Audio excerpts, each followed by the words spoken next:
Inti kehidupan seorang manusia itu terletak pada jiwanya. Di dalam jiwa itu hanya ada dua potensi. Kalau bukan potensi kebaikan, maka lawannya yang menjadi tidak baik. Potensi kebaikan itu disebut takwa. Lawannya yang seringkali dimanfaatkan oleh setan itu disebut fujur namanya. Maka di Quran surat Asy-Syams di ayat 7 sampai 10 itu keduanya ditampilkan. Wa nafsi wa ma sawwaha. Aku bersumpah, kata Allah. Allah itu kalau sudah bersumpah berarti sangat serius. Karena tanpa sumpah pun sudah serius. Ya, jadi kalau Allah sudah berfirman tanpa sumpah pun itu sangat penting. Kalau ada sumpah di dalamnya artinya begitu penting.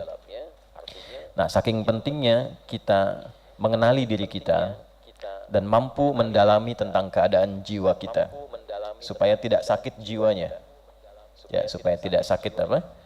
Jiwanya. Jadi penyakit jiwa itu bukan kondisi orang yang tidak sadar melakukan tindakan-tindakan tercela yang biasa pada umumnya tercela dia lakukan, tapi ditoleransi karena dinilai dalam keadaan tidak sadar. Penyakit jiwa sesungguhnya adalah orang yang tidak mampu mengoptimalkan potensi baiknya sehingga dominan dikuasai oleh potensi buruknya, dan keluarlah kemudian tindakan-tindakan yang negatif yang menyimpang dari fitrah kejiwaannya. Maka keluar yang buruknya itu didominasi oleh provokasi setan, maka keluarlah misalnya lewat mulut kata-kata yang tidak sepantasnya keluar. Nah, itu sedang sakit jiwa. Ya? Keluar ke tangannya, melakukan tindakan yang tidak semestinya dilakukan. Ya, dia mencuri, dia korupsi, dia mencederai orang. Nah, itu sedang sakit apa? Nah, penampakan jiwanya sakit itu ada, kata para ulama, pada jawarihnya, pada anggota tubuhnya. Ya, karena cara kerjanya dari jiwa itu nanti akan ditembuskan kepada akal. Dari akal itu diteruskan ke seluruh bagian tubuh untuk bersikap. Oke? Nah, sikap yang kita kerjakan melalui anggota tubuh itu gambaran keadaan jiwanya. Ya, jadi kalau misalnya tampil sesuatu yang baik, artinya dominasi yang ada pada jiwanya itu begitu positif. Ya, sebaliknya bila yang keluar itu sesuatu yang tidak baik, ini menandakan ada persoalan serius dalam jiwanya. Itu poinnya. Karena itulah kemudian Allah begitu banyak di dalam Al-Quran membimbing kita. Dan bersyukurlah kita kepada Allah, satu-satunya kitab suci di muka bumi ini yang memberikan bimbingan langsung dan menerangkan secara detail tentang kondisi jiwa, cara bekerjanya seperti apa, cara mengeluarkan potensi baiknya bagaimana, cara mengevaluasinya seperti apa. Itu hanya Anda akan temukan dalam Al-Quran. Itulah inti kehidupan kebaikan, disebut takwa. Karena itu sering kita temukan di dalam Al-Quran amanat-amanat untuk meningkatkan takwa. Meningkatkan itu artinya mengeluarkan potensi itu sebaik-baiknya. Meningkatkan jiwa yang baik untuk dibawa ke lisan, dibawa ke mata, dibawa ke telinga, dibawa ke tangan, dibawa ke kaki. Nah, untuk mengeluarkan potensi takwa itu kan butuh cara kan? Sama dengan kita mengeluarkan potensi ilmu harus belajar kan? Caranya belajar dengan membaca, menganalisis, memahami dari mulai pendidikan anak usia dini, kelompok bermain KB, TKA, TKB, habis itu S semua kan? SD, SMP, SMA, S1, S2, S3, S4, kerupuk 2 kan? Dingin semua tuh. Itu adalah cara. Nah, cara itu dalam bahasa Arab kalau dia luas, besar, itu disebut dengan syariat. Dari kata syari' artinya jalan. Bagaimana cara Bapak Ibu datang ke Masjid An-Nur ini? Melewati jalan. Nah, jalanan luas itu disebut syari' namanya. Kalau jalannya itu kecil, kadang berliku, itu torik namanya. Jelas ya? Nah, syari' jalan yang luas. Anda kesini caranya melalui jalan itu. Kita belajar pengetahuan melalui jalan menuntut ilmu. Nah, sama cara kita meningkatkan takwa, mengeluarkan butuh cara. Nah, cara kalau dikumpulkan dalam bentuk ajaran disebutnya syariat namanya. Maka kita temukan di dalam istilah Islam itu ada syariat. Syariat Islam, syariat itu cara kita meningkatkan takwa supaya takwa itu keluar membuat diri kita semakin lebih baik.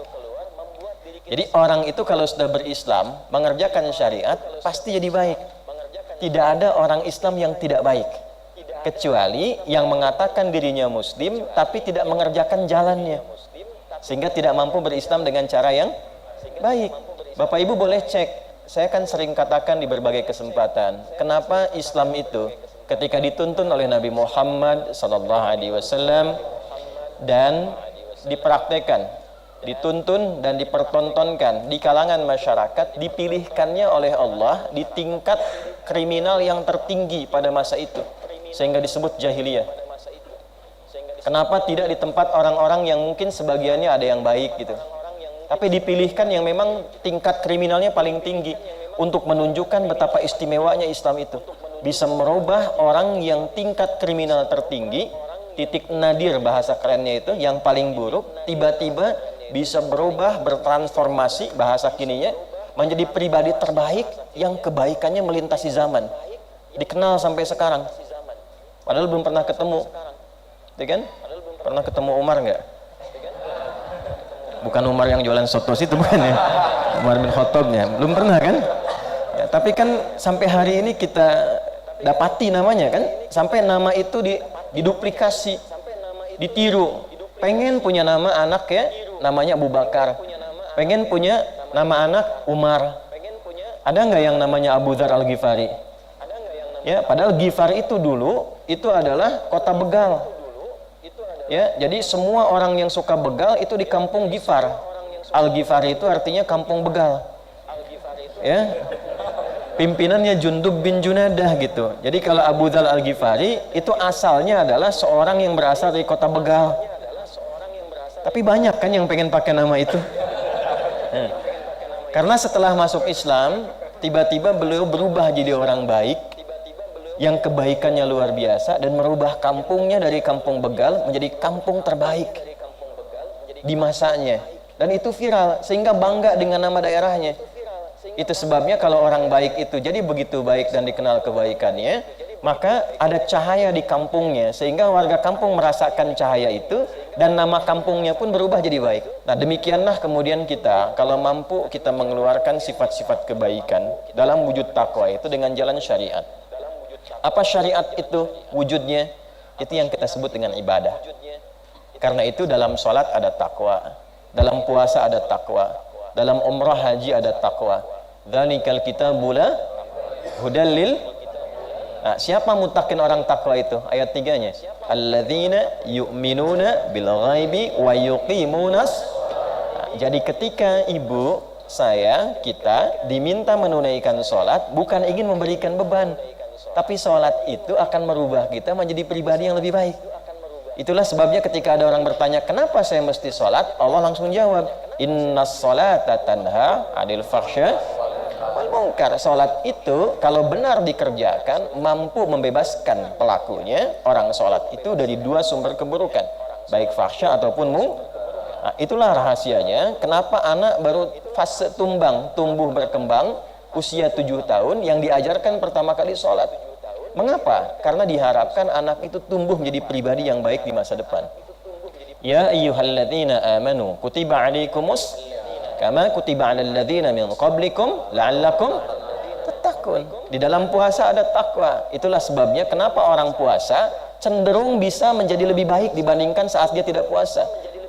Dan ternyata di antara hikmah puasa itu mampu menekan seseorang dari perbuatan maksiat, bahkan sifat buruk yang pernah dia kerjakan. Nah, ini kenapa setiap Jumat kita tiap pekan khatib mengingatkan yuk tingkatkan takwa. Maksudnya apa? Coba evaluasi sebanyak apa kebaikan yang sudah dikerjakan selama sepekan ini dengan status yang melekat pada diri kita.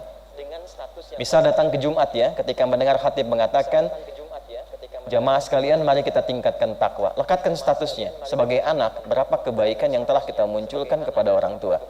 Sebagai suami, berapa kebaikan yang telah dikumpulkan yang mampu diberikan kepada istri? Sebagai ayah, status sosial dan sebagainya. Nah, kumpulkan itu, jangan sampai kita wafat kecuali sedang patuh mengerjakan kebaikan itu. Itu diantara rahasia. Kalau sudah jadi muslim, pasti insya Allah jika Islamnya benar, syariatnya benar, terkumpul kebaikan dalam dirinya, dan kebaikan yang menghasilkan pahala itu disebut dengan hasanah, dan dengan hasanah itulah kita pulang di dunia sampai ke akhirat. Maka doanya, Rabbana atina fid dunya wa fil akhirati wa qina. Nah,